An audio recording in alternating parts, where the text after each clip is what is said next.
Welcome to another episode of the Saturday Morning Snap Fantasy Football Podcast, the show that brings you weekly news and advice at the beginning of every weekend.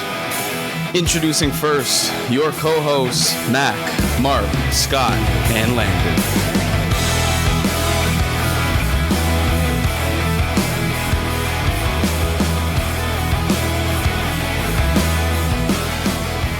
Oh, we are back with another Saturday Morning Snap Fantasy Football Podcast, episode 67, coming to you today. We got the NFC West preview. That's right. We got the Niners, the Rams, the Cards, and the Seahawks. A division that will no doubt bring some controversy and some interesting opinions. But look, we got the whole crew together. Saturday, August 24th. Mark is back from Europe. Got Scott, got Landon. Boys, what's been going on? Hey boys, it is so great to be back behind the mic. I missed you guys. It's just a prime time in the season. Despite it being almost the set date for me to go back to work, Mackenzie, you know how it goes. But it's also, you know, I'm reeling off like the greatest trip, or one of the greatest trips I've ever been on. My girlfriend is still over on that side of the world. She's doing some horseback riding in Ireland. I'm back home. Really happy about it. It was remarkable, but I have been just reeling on some football news, and I missed a draft, as you guys all know, but I've got another one coming up on Monday, and yeah, obviously I'm primed. Landon did an excellent job of making some terrible picks for you, but that's to be expected. Hey. Well, I didn't pay him much. You get what you pay for. No, that's true. He can only use the skills he has in general. So, you know, you can't be too mad at him. You know what you signed up for.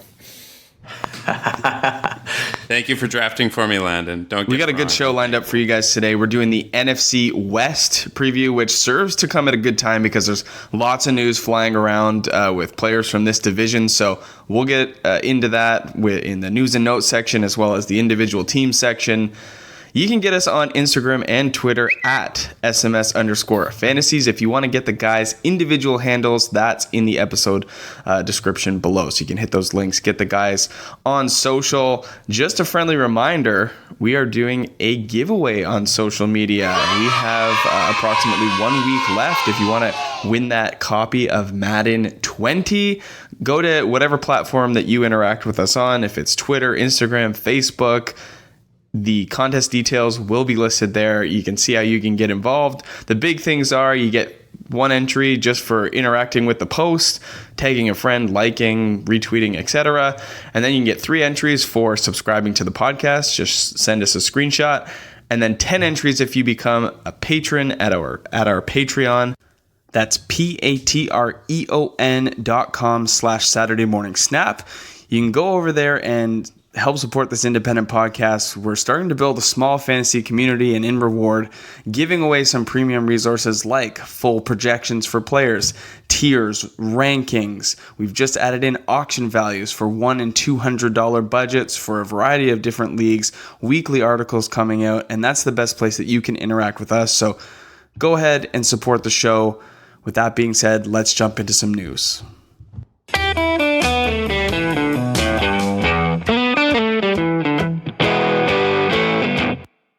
Yeah, so if anyone's been watching the preseason, Jimmy Garoppolo had an underwhelming performance and is basically being undrafted in most leagues right now.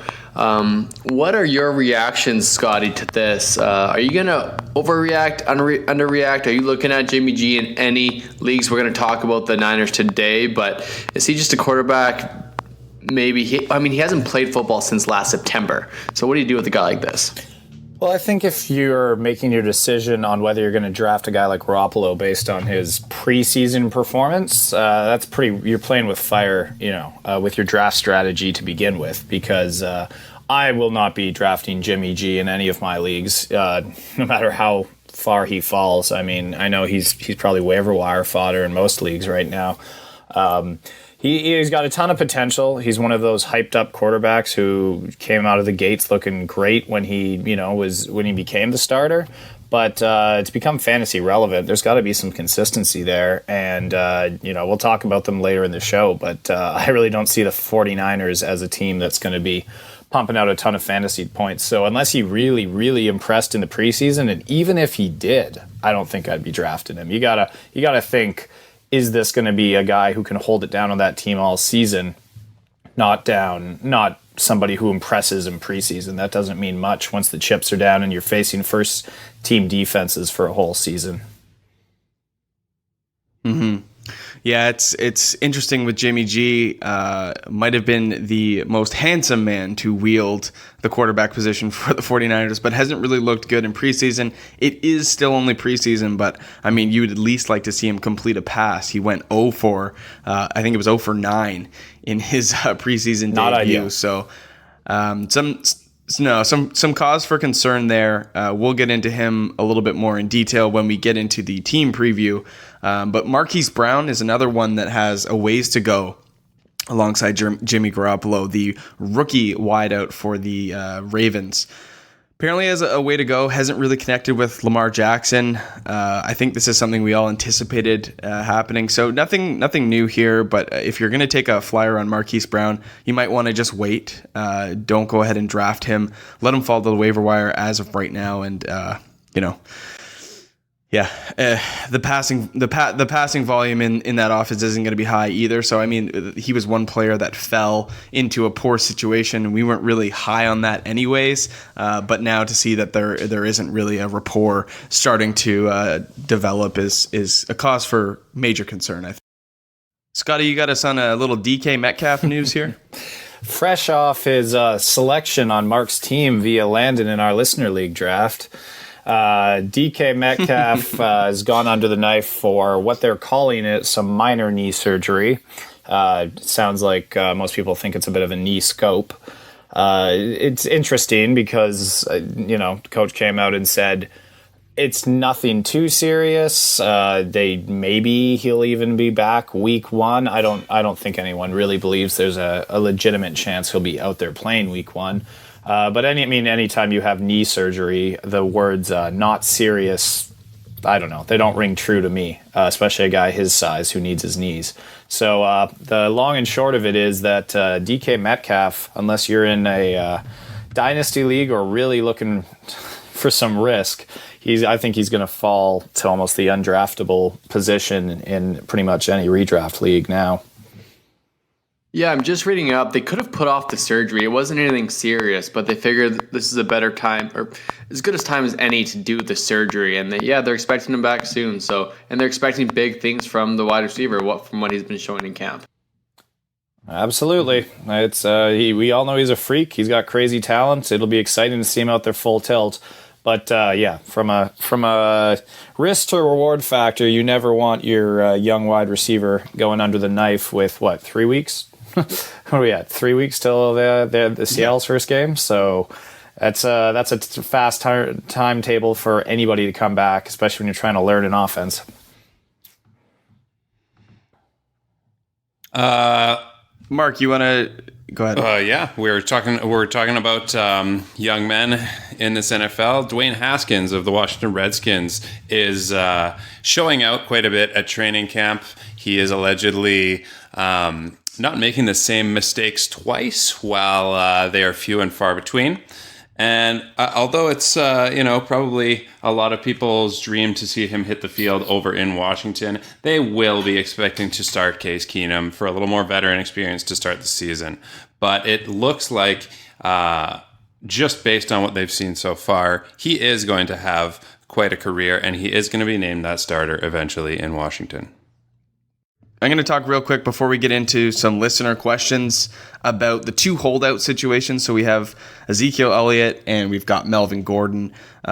Basically with Ezekiel Elliott right now, the Dallas Cowboys yesterday came out and said, or earlier in the week said that, hey, we have contract extension news for one of our players. And what a media tease this was, because we thought, hey, this might be about Dak or this might be about Zeke, and it was about one of their Yeah, that was a solid play action pass right there. Yeah, audible at the line.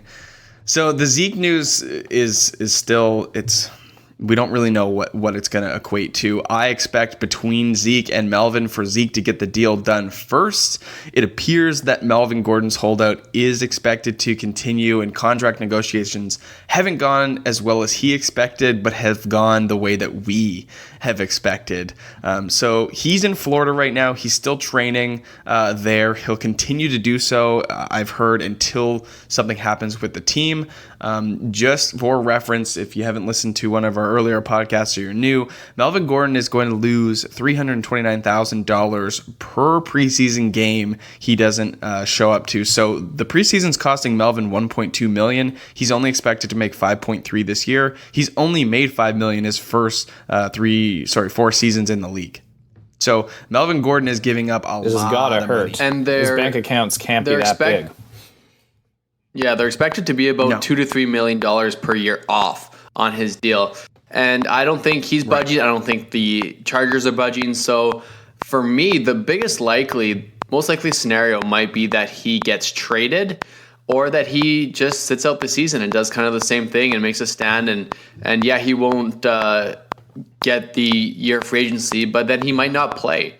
And he'll force the hand to trade him and get a lower value for Melvin. Right. It's ugly. So my advice right now, I would stay away from Melvin Gordon. I would go ahead and, with confidence, draft Austin Eckler.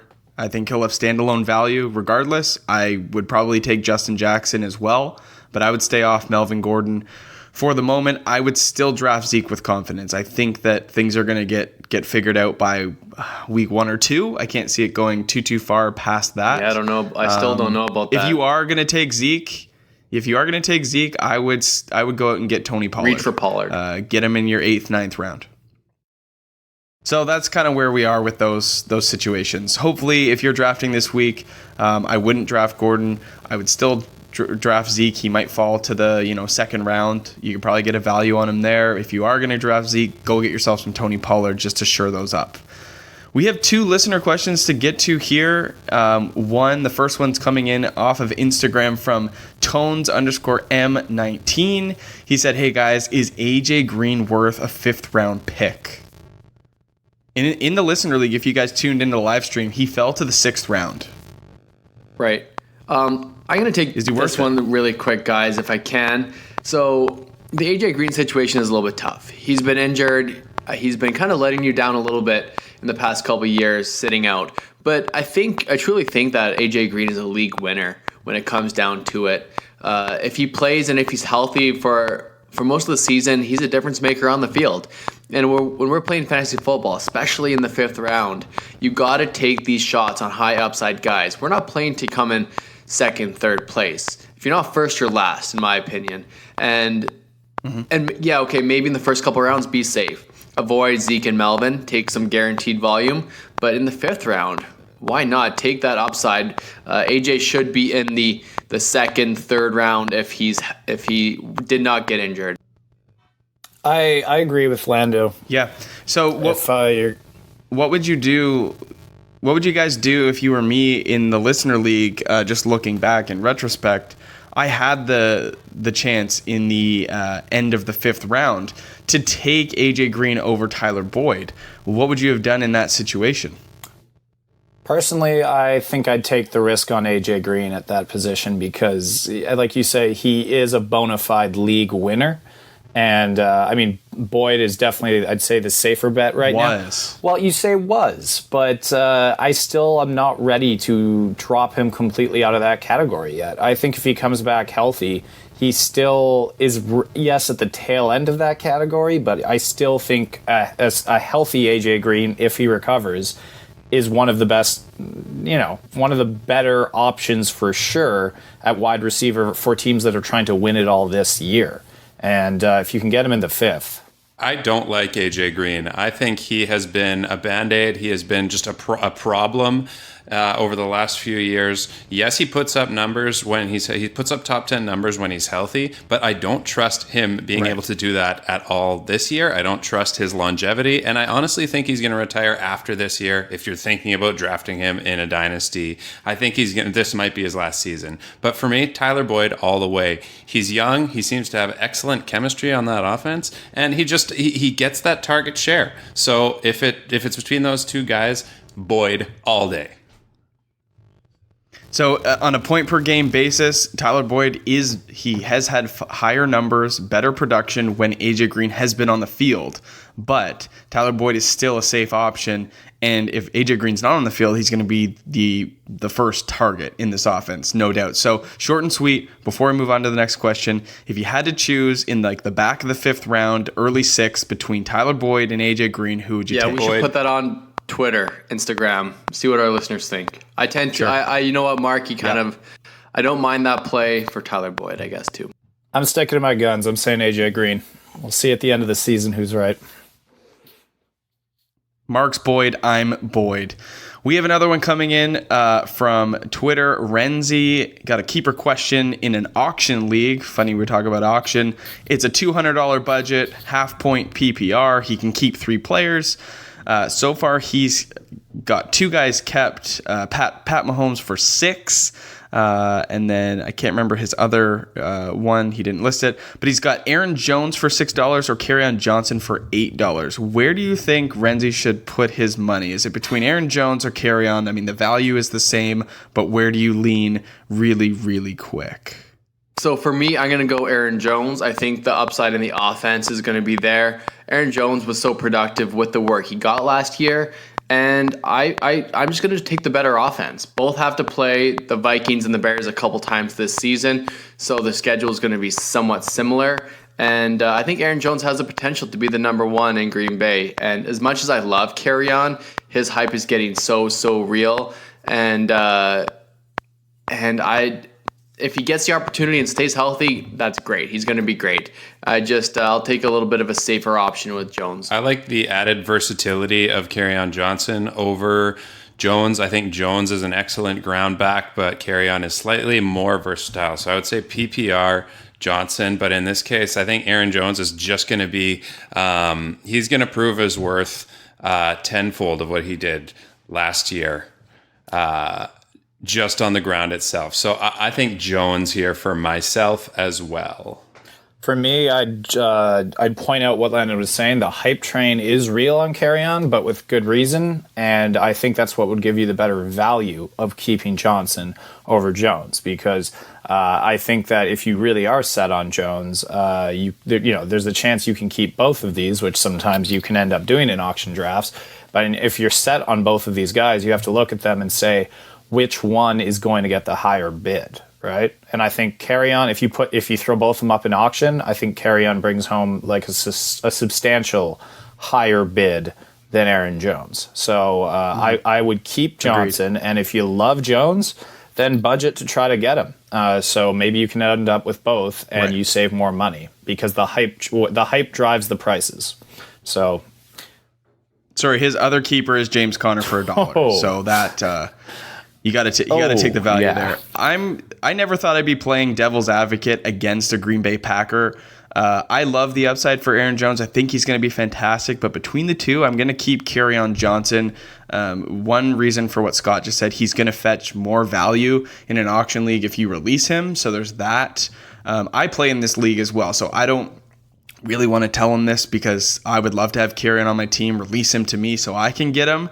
But there's pros and cons for both guys. So I say Aaron Jones, he is in the better offense. They do make more trips to the red zone. The only thing is Green Bay is a top 5 passing offense, and when they get to the red zone, they like to throw it. So he could lose some goal line production there.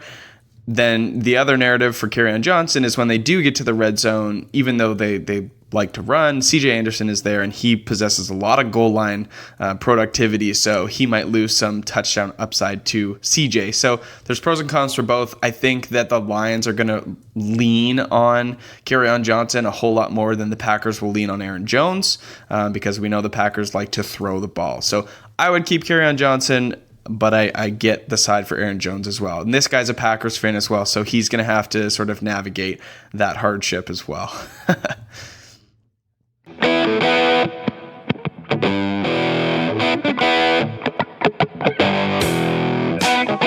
So listen, guys, let's jump into the NFC West. We've got the Rams, the 49ers, the Cardinals, and the Seahawks. I think it's only fitting that we start with the Rams.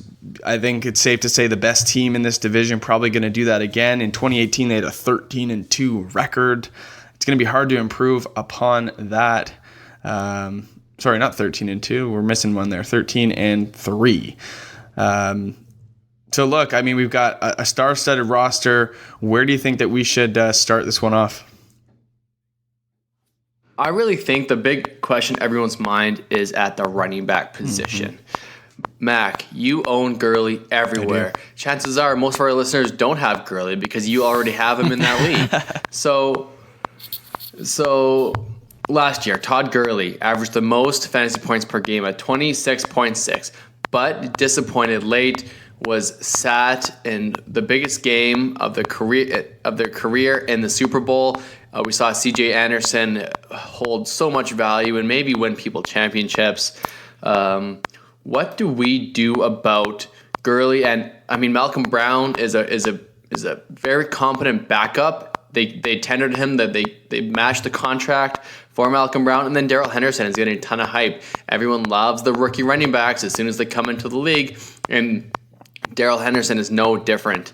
What do you do with Gurley? Do you have confidence in him? Where do you see the risk factor going in if people are looking at Todd Gurley at the back of the first round? And do you try to move him? Because pretty much the upside right now, I think the consensus, everyone's okay with Gurley. Yep. But I want you to be kind of the realist here and tell our listeners what to do. I'm happy to keep it very real. I mean, you are right. I own Todd Gurley literally everywhere. I took him in our listener league draft, even when I had the chance to pivot on Dalvin Cook, but I decided not to because I think in a perfect world where both of them are healthy, Todd Gurley plays in a better offense and they're going to score a ton. And the days of Todd Gurley getting 300 plus touches is probably gone. He's not going to be used in that workhorse role anymore. You've alluded to the fact that they have other backs in this offense like Malcolm Brown and Darrell Henderson. I think that Todd Gurley is going to be used in an efficient way. He's going to be used in a smart way. They've got Sean McVay there. He's no dummy. He knows what's going on. There are knee issues. He has arthritis in his knees. He's had knee problems since college, different extent of the injury. But, let's not forget how good Todd Gurley is. There might be that narrative that Todd Gurley doesn't play the fourth quarter because the Rams are winning by, 40, 50 points. That could very well happen, but you'd have to think that Todd Gurley find himself in the end zone, and he's still going to be the guy that gets the first look. So, listen, Todd Gurley is great. The narrative that people are afraid of is that if the Rams are up in games, that they're just going to pull Todd Gurley and put in Malcolm Brown or Darrell Henderson. So to be up, you still need to score. And I think you're right. Todd Gurley will get that first look, first opportunity. Mm-hmm. So that's just the narrative that some people are trying to stream, and that's why some of the other workhorse running backs might be the first option. But you're not concerned too much. I'm not concerned, and his ADP right now is 202 in a 12-team league in half points. So, listen, Todd Gurley cost you a first overall pick last year. Now he's costing you a second-round pick. And I still think that he is definitely in line for a top 5 running back finish. So the fact that, the days are gone where he's going to be fed like crazy, they're going to involve other backs and get it done the other way. Yeah, that's probably going to happen. But you don't need Todd Gurley to have a crazy amount of work to be efficient. When we talked about earlier in one of our episodes running against a stacked box, Todd Gurley only saw on all of his carries, 8% of his carries saw 8 or more defenders in the box. So he only saw a stacked box 8% of the time. And that has to do with what we're going to talk about next, how good the wide receiving core is with Brandon Cooks, Robert Woods, Cooper Kupp, and then factor in either Gerald Everett or Tyler Higbee. The ball flies through the air a lot here, and defenses have to respect that. which opens up a lot of room for Todd Gurley and the others to do work. So Todd Gurley, look for him to be efficient, not for him to be a bulldozer and just get it done like Derrick Henry would. So yeah, good segue, Mac. Let's get Mark and Scott to talk about the wide receivers. We got Brandon Cooks, Robert Woods, and Cooper Kupp. Who do you guys like better? Who do you prefer? Help me out a little bit on the Brandon Cooks. You guys, well, I'll start off right away. We know I love this receiving core, and the Rams. I'm kind of the outside of Mac's love and just dedication to Gurley. I'd say I'm kind of the Rams advocate for that offense. I've been a big Robert Woods fan ever since I made that trade for him that we can all remember. I think Woods will remain the WR1 in this offense. I know the case can be made for Cooks, and I'm a big fan for him as well, but I'd make the argument that this is one of the best wide receiver cores in the league. That obviously will play into when we talk about Goff later, when you've got this much talent. But, a healthy Cooper Kupp is a legitimate fantasy weapon. And I think he, because of the injuries and whatnot last season, I think he actually is a real value pick right now that people are, I don't know. I've seen him fall farther than the 412 that his ADP is at. So I think if you're going to target one guy, I would go Woods, personally. I think he's going to retain his title as the top wide receiver in this offense. But if you can get any Rams wide receivers out there, I think it's an offense that it's really hard to go wrong on. What do you think, Marky? So here's the problem: is I agree with you, Scott, but you kind of just made the same argument for all three of those guys. So now in a fantasy discourse, it's like to isolate one of these guys is a very difficult task. They all have different roles. I think if you're looking for the touchdown upside, I think Brandon Cooks has the best legs of all three of these guys. But I think someone like Kupp is going to, at the 412 ADP, I think he's the most valuable. He has excellent hands. He runs fantastic routes, but so does Robert Woods. So I think touchdown upside on Brandon Cooks is there, and I have trusted him for a long time on many fantasy teams before. But for me, I think Kupp's my favorite of these three guys, especially at that slightly lower spot. And it's funny, you got them. You got three guys that are so close to each other in ADP, and rightly so. This is an offense that just puts up so many yards. You can't really go wrong, and that's going to lead me into this the next guy, and that's this tight end Gerald Everett, who had quite an impressive showing in 2018. He had 33 catches, 320 yards, and 3 TDs. But what I see in this guy is great athleticism, and particularly if you're watching that slugfest between LA and KC last year, you saw this guy's skill set on display. He has kind of that Jordan Reed type athleticism, and I think this year he's going to double those numbers. So I think you'd be very wise to have Everett on a team this year. All right, tight end to watch, Everett. I like that, Mark. Put him on the board. Before we depart, I'll throw my 2 cents in here on the wide receivers. I agree. I think all three of these guys are values, and you really can't go wrong. My bet is on Robert Woods. He'd be in the middle of this pack at 407 ADP, but we have these three wide receivers ranked in our top 20. And they're going back to back to back, basically in ADP. So the fact that you can get a top 20 wide receiver from this team in the 4th round is fantastic. You don't have to worry about it because the volume is going to be there. For that reason, we also like Jared Goff. With how much he's going to feed these, how much he's going to feed these receivers. And Mark just talked up Gerald Everett, might be a good stash. But we have Jared Goff ranked as the quarterback 8 this year. You can get him at the start of the 9th round. It's fantastic value. Go ahead and get yourself a piece of this offense wherever it is. And that's really all I have to say about Jared Goff. We don't have to talk about him too much. This team is going to be fantastic. Don't be afraid of Todd Gurley. Take one of those wide receivers if you can and stack it with Jared Goff. You'll be really, really happy. We're going to move on to the 49ers. And this is where things start to get a little bit hazy, a little bit messy. I think we should start with Jimmy Garoppolo. Do we have to? Because there's a lot of worry right concerned? now. Yeah, we have to. there's a lot of worry right now with Jimmy Garoppolo, and this team suffered without him last year. They were 4-12. Things weren't that great. We have him ranked as the quarterback 21. His average draft position right now is 1304. Would you guys roster Jimmy Garoppolo going into the season if you had, let's say, George Kittle? Would you stack him up with a player like George Kittle? That's not the stack I'm looking for. If we were in the official fantasy draft of handsome men, he would be a first-round pick, absolutely.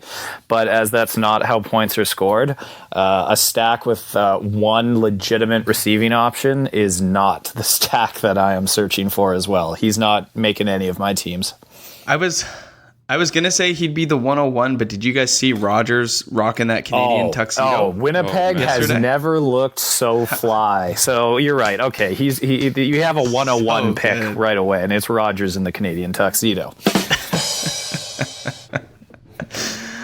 Listen, here's the problem that exists with Jimmy Garoppolo, and I think this offense. Jimmy Garoppolo has struggled. He hasn't played football in a year. There's going to be some rust there.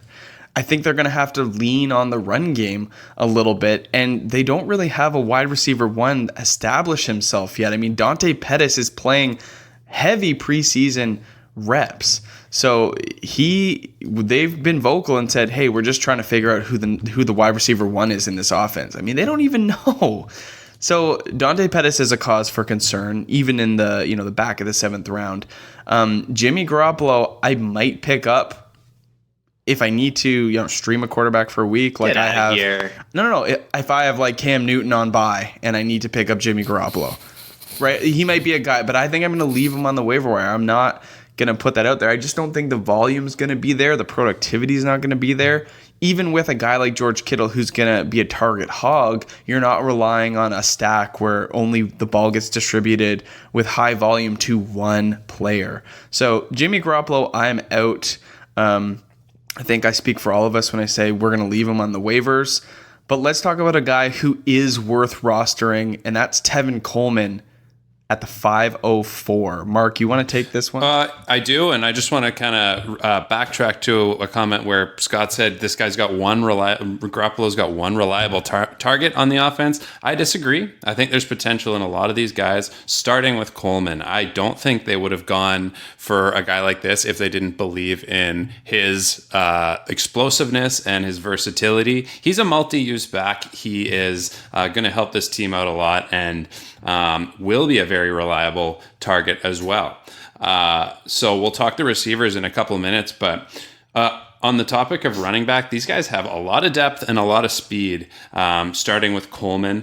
I think Breida is also he's so quick and a tough guy to tackle. So between those two guys, I think you got some pretty, tough guys to take down, tough guys to cover. And I just hope that these limited glimpses of Jimmy G that we're seeing in preseason, they're not telling the whole story of what he's capable of. So while I won't personally roster him to start a season, I'm not going to count out streaming him at some point throughout the year. Let me ask you quickly, Mark, at the ADP of 504, would you be grabbing Coleman if he falls to that? I think that's a great value for Coleman, 504. All right. I think so as well. I mean, if you take him in the 5th round, he's going to be probably your first flex option or your second running back. So, while I'm not comfortable with Tevin Coleman as an RB1, he'd be a great RB2 or 100%. Flex play. Yeah. I think Matt Breida has some value too in the 10th round. I think he's going to be involved. He's going to have to be. Raheem Mostert is still on the roster. They agreed with they agreed to a contract with him this offseason. He's the guy that had that little, I guess, big break, little chicken wing last year. He broke his arm. It was just disgusting. But he'll still be involved as well. Jerick McKinnon, things don't look really that great for him right now. He's having trouble with his surgically repaired knee, and he looks to be out for more time. So I wouldn't touch Jerick McKinnon. No, the value on Coleman is, I think it's safe and it's stuck there at that 504 mark. People still aren't thrilled about drafting Coleman. I think that's one to take advantage of. He's a guy that he just seems to fall and fall and fall, and I'm perfectly comfortable taking Coleman. I think he's a very valuable asset. As much Jimmy G is still going to be efficient. The offense is still going to score. They've got good young wide receivers. So next we'll talk about the wideouts. And Dante Pettis is still a pretty good value at that late 7th round pick. He is. He's been falling. He used to be Andy Holloway's my guy, and he switched to Christian Kirk. And I don't really know who's going to have that better upside between the two. It's hard to say. I think Pettis still has a lot of talent. We've seen him be the talent. Like you said, Mac, he's getting a lot of work because there's a lot of really talented wide receivers in this core. And Deebo Samuel, Marquise Goodwin, I think is going to get phased out. Jalen Hurd looks really good. So between the three guys, I'm going to take Marquise Goodwin out of the deal. Word is he wants to train for the Olympics. Right. So they're going to kind of phase him out. That's why they took Hurd and Samuel. He's decided that he's too fast for football and he wants to actually be an Olympian. Yeah, exactly. So what do you think about these guys? I think I really actually like Deebo Samuel. I was going to say the same. He's going to play the slot, whereas Pettis is going to play the burner role. I think Deebo Samuel's going to give you more consistent production, even though he is a rookie. Dante Pettis has that volatility, that upside to him, where almost like a Tyreek Hill, he could get you, 20, 25 points on a weekly basis, but he could also get you 3 or 4. So I think that's the narrative that exists with Dante Pettis. He isn't proven right now, and he's still, struggling to find some rapport with Garoppolo, and even Garoppolo struggling in this preseason. But his role's not secure right now. So I think Dante Pettis is worth a flyer at the back of the 7th round. Don't get me wrong. I think he's a very talented player with a lot of athleticism, but my money would be on Deebo Samuel.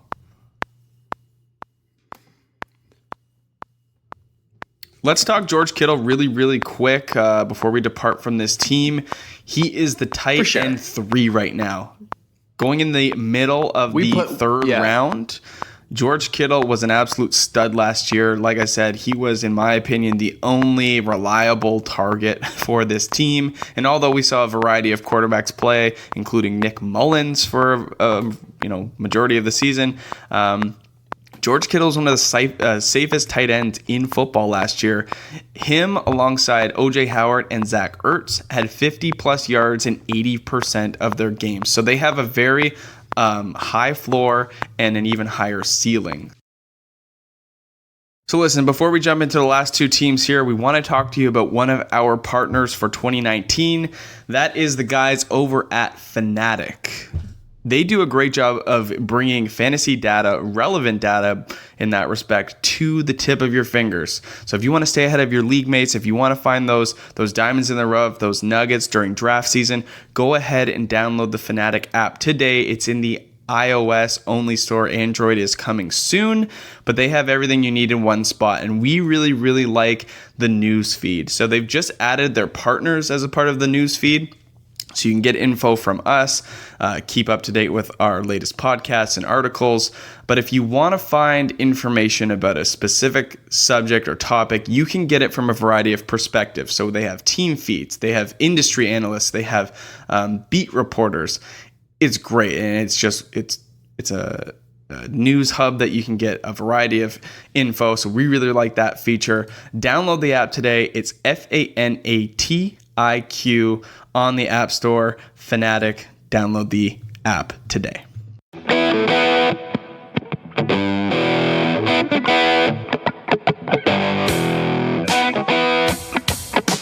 All right, Arizona Cardinals, boys.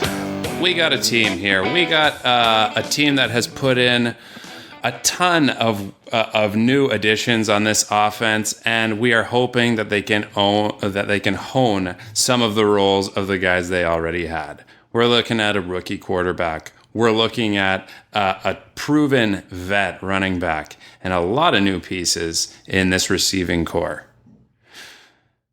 I think that these guys are going to be coming at it with a gunslinging college football mentality. I want to know, guys, what do you think? What do you think about the turnaround for this year? Are they going to have a completely new look to their offense? What do you think? Let's start with Kyler Murray. That's tough. The obvious guy. I mean, I think with Cliff Kingsbury coming into this offense as the head coach, the coordinator, there's a lot of change that's going to happen, and he does. You've alluded they have like a star-studded new roster, and that is definitely the case. Had a lot of draft picks, utilized them well. They still got David Johnson, still got Larry Fitzgerald. I'm really hopeful for Kyler Murray, and I know that the offensive line has continued to be a point of concern and a talking point. It is still preseason, let me tell you that. I don't expect them to be one of the best offensive lines in the year, but I expect with how mobile Kyler Murray can be and how much of a threat he can be with his legs, along with his passing abilities, I think that they're going to be just fine. And I really, really like Kyler Murray for fantasy purposes this year because of his mobility, but I'm not putting too much stock into the offensive line at this point in time, approaching week 3 in the preseason. What do you guys think? Yeah, the history of rookie quarterbacks has been not too bad. They don't throw for as many yards, but the ones that really shine are the rushing quarterbacks, and Kyler Murray is fast and quick, like Cam Newton, Josh Allen, Mitchell Trubisky. They make their hay on the ground, and that's where fantasy quarterbacks can really shine. That's why Russell Wilson isn't rated as high this year as people would like. That I think Kyler Murray is could triple his yardage on the ground, and I think that's why he's slipping in drafts, because people see it. People are overreacting to the preseason, but I think his floor is safe because of the rushing ability. I'd agree that the floor for him, I think, is quite high, because I doubt there'll be many games where he doesn't bust off, one of those 30, 40-yard runs that can almost be a fantasy saver of a day. So, Scotty, I want to ask you about, so we love his rushing ability, but where does that translate to the wide receivers? They just added Crabtree to the lineup, which I think makes it a little bit more murky. What do you think about Fitzgerald, Kirk, Hakeem Butler is out for the season with a broken hand, Andy Isabella, Keyshawn Johnson looks awesome so far, but in the preseason, he's a preseason hero. Where do you see the value of any of these wide receivers? As I've been saying all preseason, I think the Arizona Cardinals are going to be like a fascinating, really exciting team to watch with the air raid that they're trying to bring to the NFL, as they call it. It's tough, though, to kind of hone in on one of these guys based on the fact that, when we're talking about Murray having a bit of a higher floor because of his rushing ability, that doesn't exactly, you could have said the same thing about Lamar Jackson last year, and that didn't translate to great fantasy numbers for any wide receiver you took in his offense. That being said, Kyler Murray is a terrific passer. It's just whether he's going to be able to get that all together this season. I think Larry Fitzgerald is going to be his safety valve, and I think if I was going to grab anybody on this offense, I'd say Larry Fitzgerald at the 807.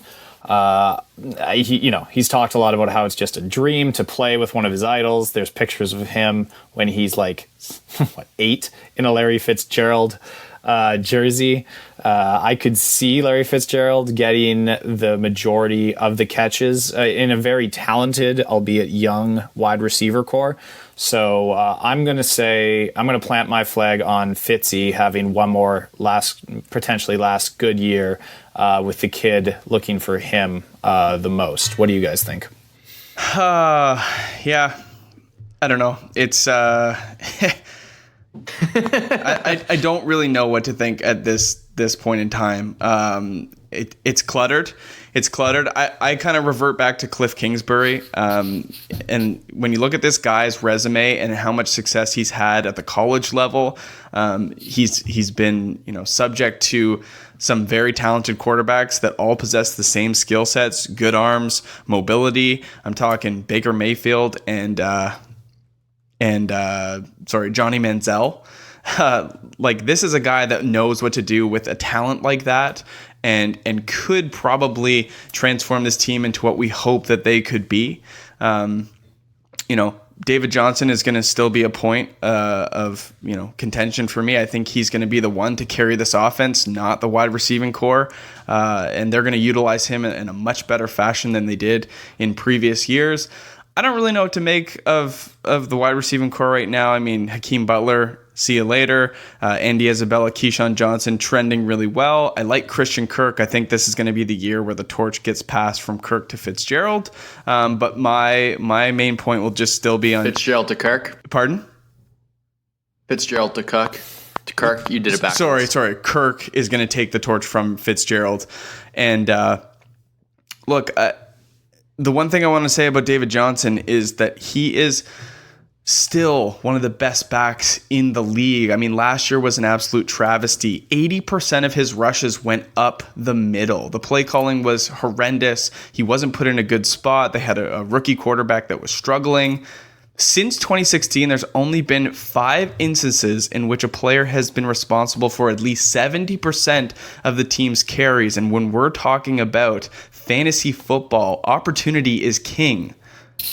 So those 5 instances have been Todd Gurley in 2016, Le'Veon Bell in 2017, Saquon Barkley last year, and then the past 2 seasons that David Johnson has been healthy and relevant, 2016 and 2018. So even in a very poor offense like the Arizona Cardinals had last year, the worst offense in football, David Johnson was still a top 10 running back and saw 70% of the carries.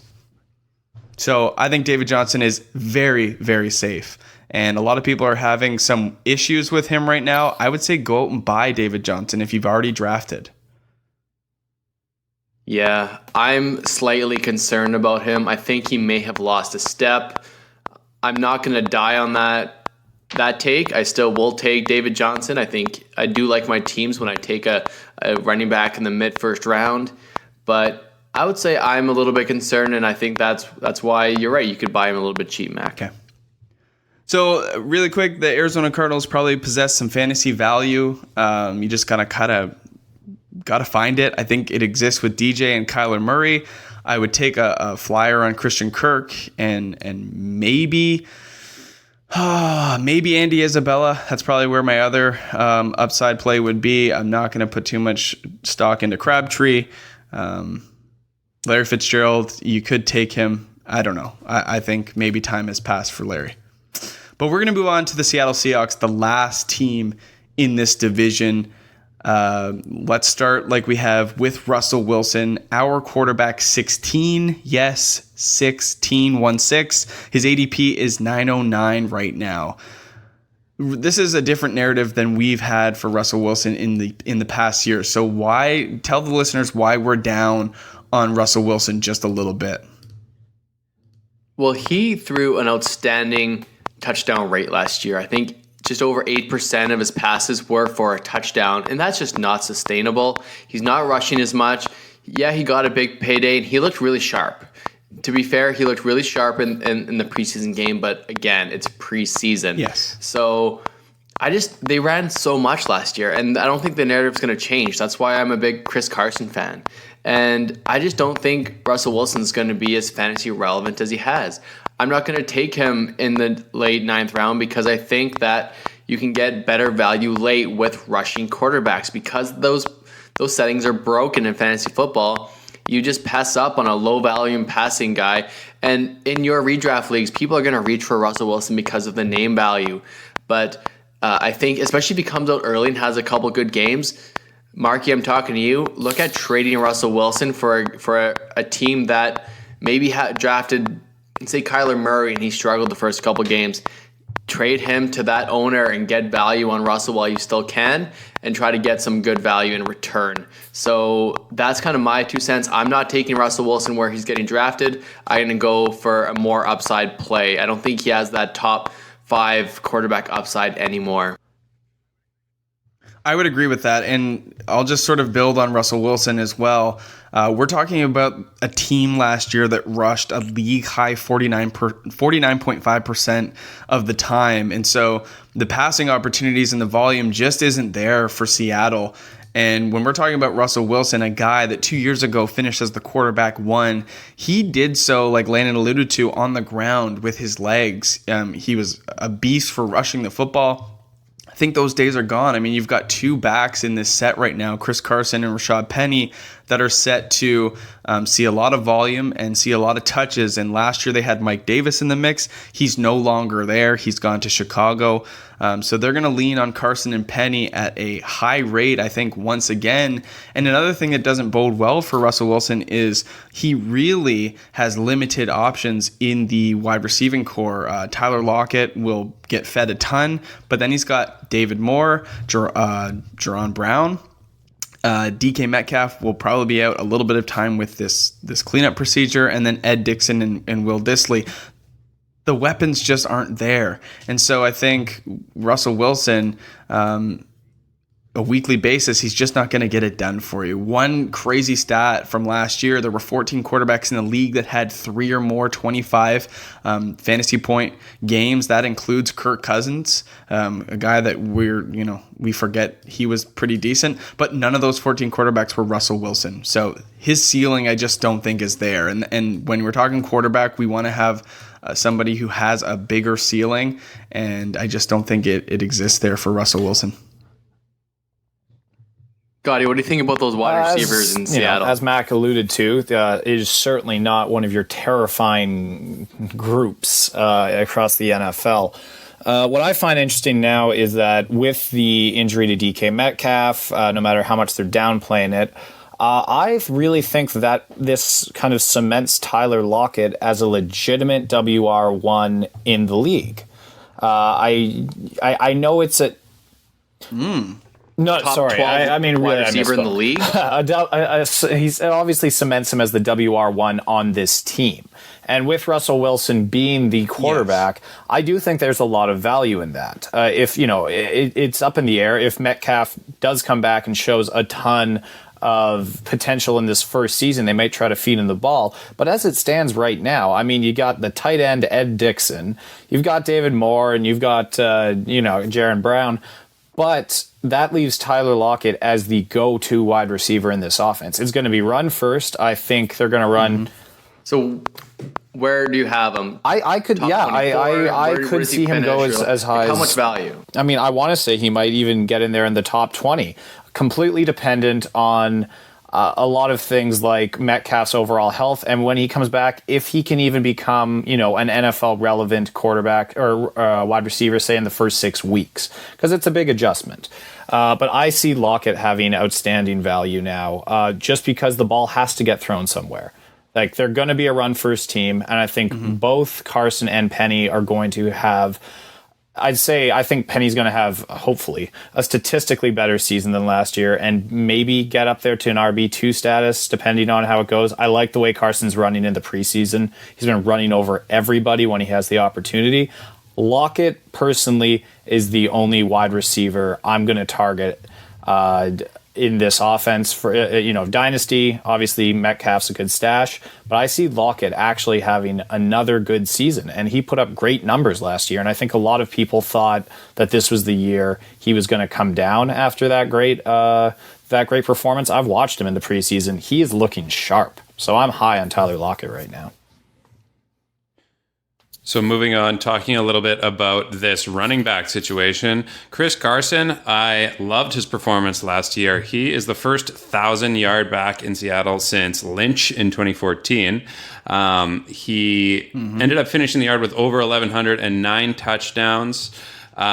Terrific numbers for this guy. People were looking into that year as a 50-50 split between Carson and Penny. It became way more slanted in Carson's favor, and I love him heading into this year at the 311 spot. This is just an offense that oozes efficiency. Russell Wilson is going to... he's going to be efficient, maybe not in the fantasy league winning retrospect, but definitely in NFL game winning situations. Carson is going to be a reliable back. and I think is a total value at 311. And then secondly, you know what?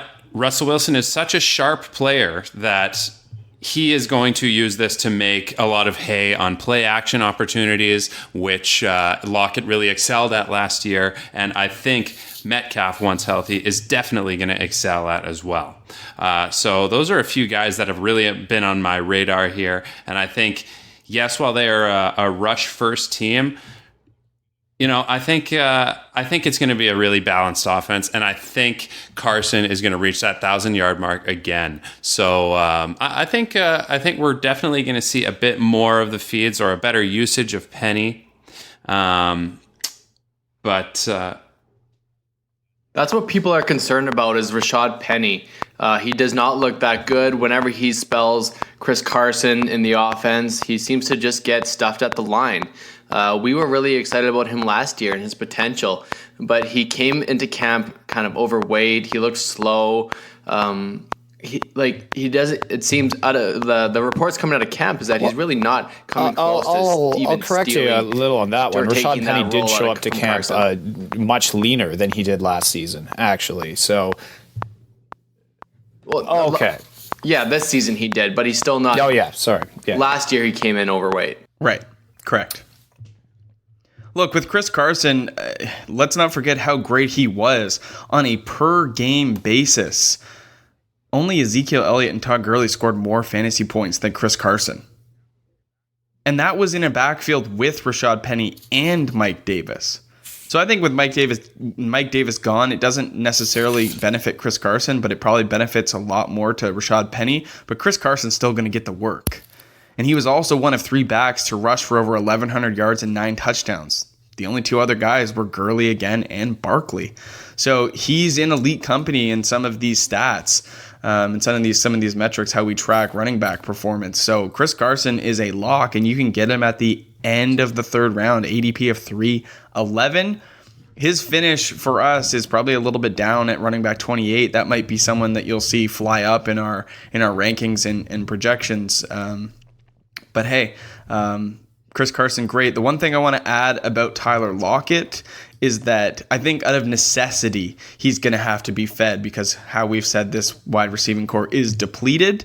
When we look back at Tyler Lockett last year, the guy only had 70 targets, secured 57 of those targets, and scored 10 touchdowns on 57 receptions. That is a touchdown rate of 17.5%. That is unbelievably high. Typically, you're seeing somewhere in the 4.5 to 6.5% range.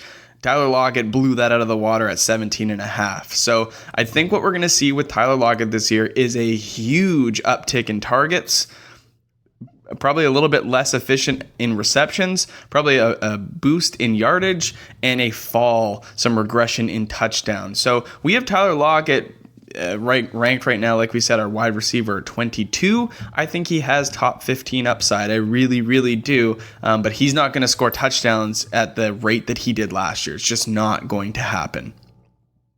Sounds like Tyler Lockett's a guy to own in this offense. I think we all agree on that fact. Agreed. Definitely agree. Really quick, Ed Dixon, Will Dissly. I mean, Wild Will is coming back to the offense. Is he going to have that hype like he did last year? I mean, everyone was going crazy for Wild Will Dissly. What do you guys project After week here? 1, yeah. Week 1, darling. 80-yard touchdown? No relevant tight ends for me in this offense. Okay. No Mark arguments Scott? here. I'm staying clear of all those. I just don't think the passing volume is going to be there to sustain more than maybe Lockett and the running backs.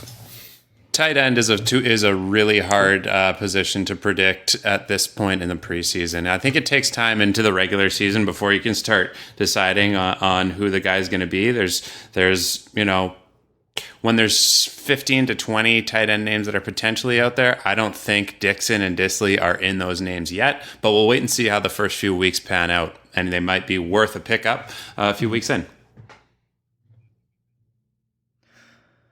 Well, gentlemen, we are finished here with the NFC West. We really suck at keeping these things short. So if you're still with us, thanks so much for kicking it. A huge shout out to all of our participants last week of the Listener League draft. And if you stopped by to watch the live stream, thanks so much for that. Good to have Mark back in the mix. We've missed you.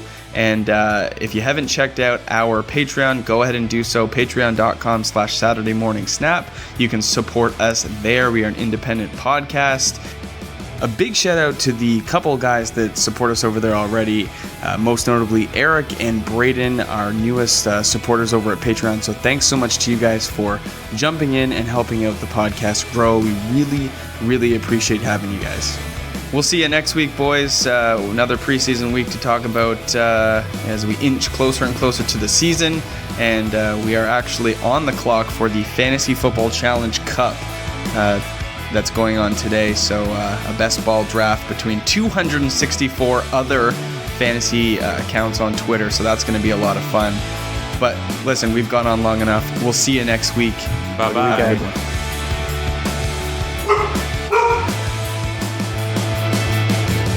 Thanks for listening to another episode of the Saturday Morning Snap Fantasy Football Podcast. Follow us on Twitter at SMS_fantasy. Support this independent podcast at patreon.com/Saturday Morning Snap.